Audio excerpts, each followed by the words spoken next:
My sister Anna is special need.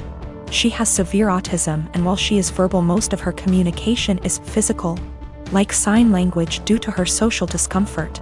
She does speak around family though, and has pretty bad cognitive skills. She can't comprehend boundaries and lives with our parents, so they can best watch her. I am getting married in 3 months. We planned a simple wedding and reception at my fiancé Michael's parents' barn and farm. Since it's all gonna be DIY and we aren't planning anything too expensive, we can do things pretty quickly since flowers, food, and decor will be provided by his family. I sent out invites last week and I asked that Anna not come. I told my parents I understood that would mean they may not show up, but it was just a heads up. Why no Anna? She has an issue with touching Michael and trying to kiss him. At times when we were at my parents' house, Anna would try and grab Michael's hands, try to lean in to kiss him, or would have a really bad shutdowns if she wasn't allowed to be directly next to him. We've tried speaking to her, but there's only so much we can do when she doesn't really understand. I told my parents I just want one day for Michael to be my partner and not Anna's comfort person. They called me selfish and asked how I expected them to agree to something like this. They told me Anna is disabled and may never experience a wedding of her own, and while I have Michael for probably the rest of our lives, she'll have no one, and that Michael and I can be a little more understanding to the reality of her life. I feel like a total ass, and what they're saying has really gotten to me, and I'm starting to question my decision. My parents called me letting me know they won't be coming and that it's best I don't bring Michael around anymore since I've chosen some man over my sister. They told me that Anna wanting to kiss Michael and hug him is normal for a woman her age, and that she doesn't understand what her feelings mean. I suggested they try to redirect her during the wedding, but they said Michael is gonna be family to her and he needs to get over it.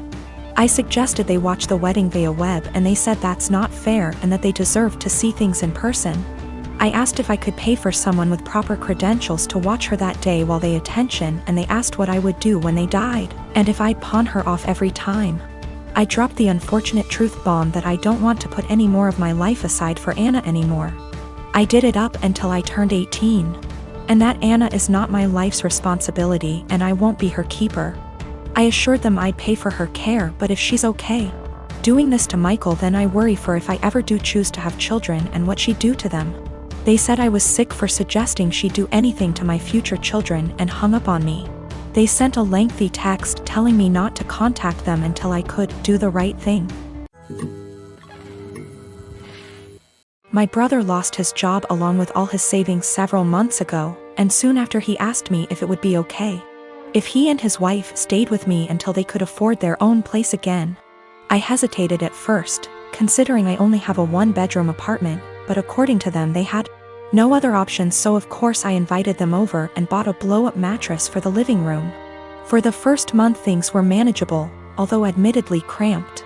Then my brother told me that sleeping on the mattress was giving him back pains. So he asked if he could buy a small double bed for the living room. The living room is by far the biggest room I have, so I told him that would be fine as long as there was still room for my couch, TV, bookshelves. The living room is also connected to my kitchen in an open plan style. So I reminded my brother to leave walking space around the bed. It's now been 2 months and things have gotten a lot worse. When they first moved in, I would still use the living room every day to unwind on the couch after work. Now whenever I go in, there's a strange vibe like I'm intruding. My brother and his wife are often sitting in bed together when I go in. I always knock and stare at me pointedly until I leave. Sometimes when I sit down they will directly ask me for some alone time and say they would like the room to themselves. This came to a head yesterday when my sister-in-law messaged me with a timetable she'd made of when it would be a good time for me to use the living room. The timetable basically says that they will allow me into the room for an hour each evening, plus 20 minutes around meal times. I basically shut her down instantly and told her there was no way I'd be following the timetable since in the end it's my apartment. She sent me back a huge message with a dozen paragraphs about how my constant presence was ruining her marriage with my brother and they feel like they have no privacy. I tried to talk this over with my brother that night, but when I got home neither my brother //SIL were talking to me. So he's clearly just as pissed. Today an Amazon parcel arrived for my brother with a lock for the living room door, which I told him there's absolutely no way I will allow him to install. My brother says I'm creepy for wanting constant access to where they sleep, and he's insisting on installing the lock anyway. I've always cleaned as I cook so that when it gets to the end of the meal, there's minimal mess. My husband is the opposite. When he cooks, it's like a bomb went off. I've encouraged him to clean as he cooks. And if we're doing a big meal / holiday meal together, I often make sure to assign him that role. Like most people, one of us cooks, the other one cleans up. I am the better cook, so I cook like 80% of the time. He gets an easy cleanup. I'm busier than usual at work, so he's had to step up. Whenever he's done, the kitchen is a mess. I don't even get how it happens. There will be oil splatters untouched, stuff drying to dishes, peels and meat. I'm not about to let food sit out overnight, so after I'm done eating I'll start the process and won't get to really relax much. Last week I asked if he could please try cleaning as he cooks. He told me the rule is one person cooks, the other person cleans. I said I get that, but you're leaving me with a huge mess every night. He said I just don't have the time to clean up when I'm focused on cooking, knowing full well I'll see him scrolling on his phone. I just got so fed up, so on Sunday I made a big pot of chili. I didn't clean up as I worked. When I was done, I served him, sat down, enjoyed a beer and dinner. When he finally went into the kitchen, he said, "What the? Why is there such a mess?" I said that I was too busy paying attention to the chili to clean up. I started to get ready for bed. He was like, "You're just going to leave this here?" And I said yes. He said he would have to wake up extra early to clean up and that he had to be at work earlier than usual, and was supposed to play a game with his friends later that night, so could I just clean up? I said no, I cooked, so he has to clean. 2 days later he's still pissy with me because he ended up not being able to game and told me that he didn't get enough sleep, and was exhausted at work. Not to be too snarky, but it's not like he's a surgeon, because I had to prove a point to him. I told him that nothing else seemed to get his attention, and I feel pretty justified.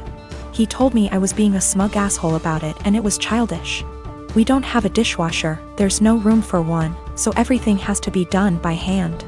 Additionally, doing the dishes means cleaning up the counters and stovetop and sweeping the floor, taking out the trash if need be.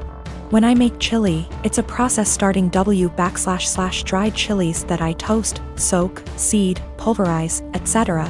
Then there's cooking the dried beans, then there's the onions and garlic and the peels, any other veggies, seeding tomato, cans of tomato, grinding the spices, etc. Then there's grating cheese for the top, etc. It definitely left a ton of dishes and other stuff behind. So another thing that comes up is whoever cooks also cleans, but since I cook most of the time, I just don't see that as being also fair to me. I'll end up spending almost every single day after work. I've been ending work at 6 or 7 some days lately, cooking and cleaning. If I had him cook more I would definitely start to gain weight, and then we'd have another issue altogether. A while back, my brother married a woman who had an 11-year-old son named Billy. A year later my sister-in-law gave birth to a little girl. 2 years later, she gave birth to a boy. Billy, who was 14 by this time, was treated like an outsider. My sister-in-law and brother saw him as a burden who spoiled their picture-perfect family. If you asked my sister-in-law how many kids she had, she would say 2. Billy started acting out. He got involved with a bad group of kids and started getting into trouble.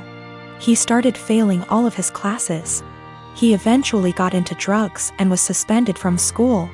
My brother and sister-in-law were fed up with him. I asked my brother if Billy could spend the summer with me and my husband. We have a hobby farm and I thought maybe getting away from his life for a while could help him some. Well, they were more than happy to get rid of him, my SIL's words.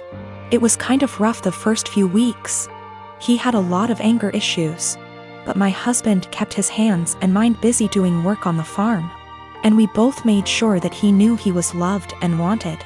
By August, he was a totally different kid. He wanted to keep living with us, but my sister-in-law insisted that he come home. After 2 months, he went back to his old ways due to his parents' indifference. They ended up sending him back to us and he lived with us throughout high school. He ended up being an A/B student and kept with a really great group of kids.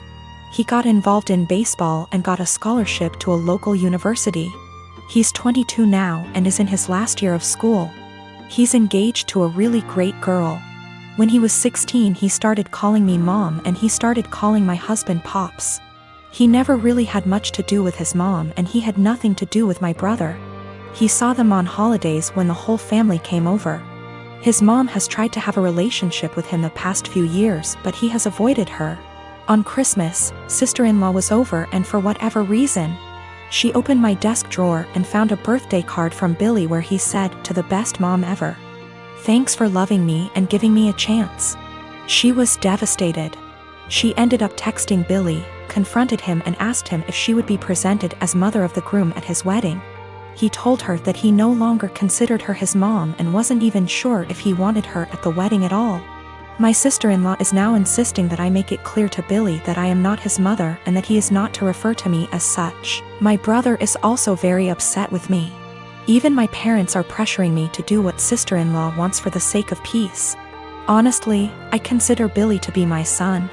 I count him in with all of my children.